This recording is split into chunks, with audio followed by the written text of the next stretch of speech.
দুলীয়াজান বিধানসভা সমষ্টিৰ এটা একমাত্ৰ পুৰণা তেল ডিপু আছে VN সিং বুলি মই জানো। এতিয়া কোন আছে মই একো নাজানো, কিন্তু যোৱা 17 তাৰিখে তাত অনাকাংক্ষিতভাৱে এটা ঘটনা ঘটিল, যিটো মই ভিডিঅ'ৰ পৰা গম পালোঁ যে প্ৰায় 15-20 গৰাকীমান যুৱক গৈ তাত মেনেজাৰৰ ওপৰত আক্ৰমণ কৰিছে বা তেওঁলোকৰ মাৰপিট হৈছে। কি কথা আছে মই ইণ্টাৰনেট নাজানো।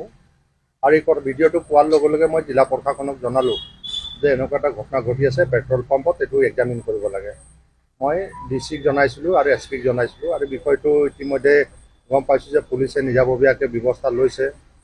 আৰু মই আজি ডিচিক সাক্ষাৎ কৰি মই এটা অনুৰোধ জনাইছোঁ যে যিহেতু এটা জটিল বিষয়, আছুৰ প্ৰাক্তন সাধাৰণ সম্পাদক, তাত আৰ্চাৰো প্ৰাক্তন নেতাসকল জড়িত আছে বুলি কৈছে। মই কেইবাজনকো চিনি পাওঁ, গতিকে মই ভাবোঁ যে ইয়াৰ এটা মেজিষ্ট্ৰেট নিৰপেক্ষত তদন্ত হ'ব লাগে। কাৰণ পুলিচৰ বিৰুদ্ধেও এতিয়া কিবা হেণ্ডকাপ লগোৱা নলগা লৈ অভিযোগবিলাক উত্থাপন হৈছে, গতিকে এইটো পুলিচে চাব। কিন্তু মই জিলা প্ৰশাসনৰ মুৰব্বী হিচাপে ডিচিক আজিয়ে মই তেওঁৰ অফিচত লগ কৰি এই কথাটো কৈ আছোঁ। মোৰ লগত আমাৰ মন্ত্ৰী প্ৰশান্ত ফুকন ডাঙৰীয়াও আছিলে, তেওঁকো অৱগত কৰিছোঁ। কাৰণ এনেকৈ অবাঞ্ছিত ঘটনাবিলাক আমাৰ সমাজৰ কাৰণে ভাল লক্ষণ নহয়।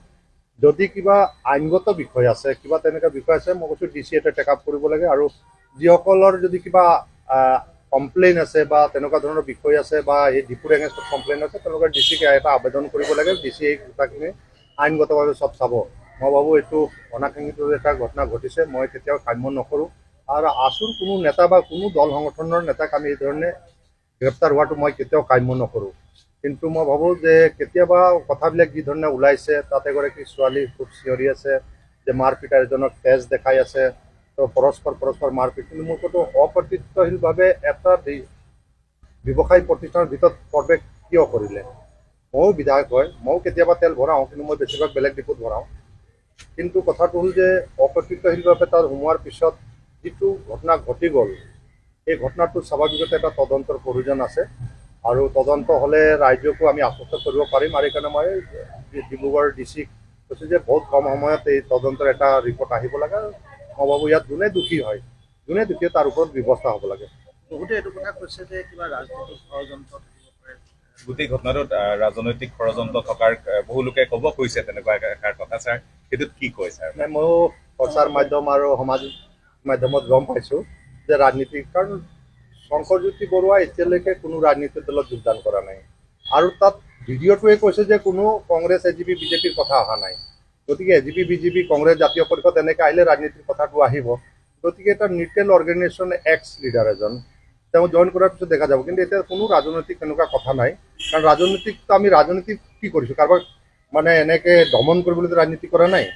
কাৰোবাক আমি তেনেকৈ কিবা আইনগত মেৰ পাছত সোমাই কিবা অত্যাচাৰ কৰিবলৈ আমি ৰাজনীতি কৰা নাই।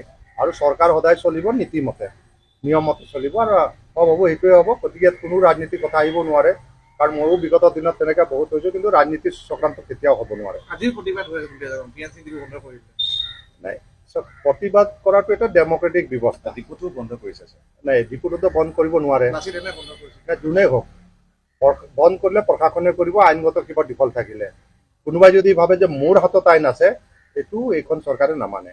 আইন কাৰো হাতত নাই, আইনমতে আছে। আইন ৰক্ষকে এইটো নিয়ন্ত্ৰণ কৰিব, প্ৰশাসনে নিয়ন্ত্ৰণ কৰিব। গতিকে কোনোবাই যদি ডিপু বন্ধ কৰিব গৈছে, এইটো জিলা প্ৰশাসনে ব্যৱস্থা ল'ব। আৰু যিহেতু ডিপুৰ পৰা আমি তেল পাওঁ, তেল এটা অত্যাৱশ্যকীয় সামগ্ৰীত পৰে। গতিকে তেল ডিপুৰ হোৱাৰ লগে লগেই বন্ধ হোৱাৰ লগে লগে স্বাভাৱিকতে অন্যান্য এইটো বিয়পি যোৱাৰ সম্ভাৱনা আছে। গতিকে কোনো ব্যৱসায় প্ৰতিষ্ঠান এইধৰণে কাৰো কথাত যাতে বন্ধ হয়, এইটো মই আশা ৰাখোঁ। আৰু বিধায়ক হিচাপে মই এইটো কাম কৰোঁ যে কিবা কথা আছে জিলা উপায়ুক্তক কওক, জিলা উপায়ুক্ত তেওঁলোকে আইনগত ব্যৱস্থা চব গ্ৰহণ কৰিব। ছাৰ, শংকৰজ্যোতি বৰুৱাৰ ক্ষেত্ৰত অকণমান এষাৰ কথা সুধিব খুজিছোঁ। ছাৰ, শংকৰজ্যোতি বৰুৱাই খুব সোনকালে ৰাজনৈতিক পথাৰত নমাৰ কথা আছিলে, এনেধৰণৰ এটা কথা ওলাই আছিলে যে এটা সক্ৰিয় ৰাজনৈতিক দলত যোগদান কৰাৰ কথা আছিলে। ছাৰ, সেই ক্ষেত্ৰত এইটো হ'বই নোৱাৰে। চব, মই আৰ্চাৰ জেনেৰেল ছেক্ৰেটাৰী আছিলোঁ। মই আৰ্চা এৰাৰ পিছত মোৰ ৰাজনীতি দলত জইন কৰিছোঁ। শংকৰজ্যোতি বৰুৱা তেওঁ আছু এৰিছে, তেওঁ কৰিব পাৰে। এতিয়ালৈকে কোনো ক'ত কৰিব ময়ো নাজানো।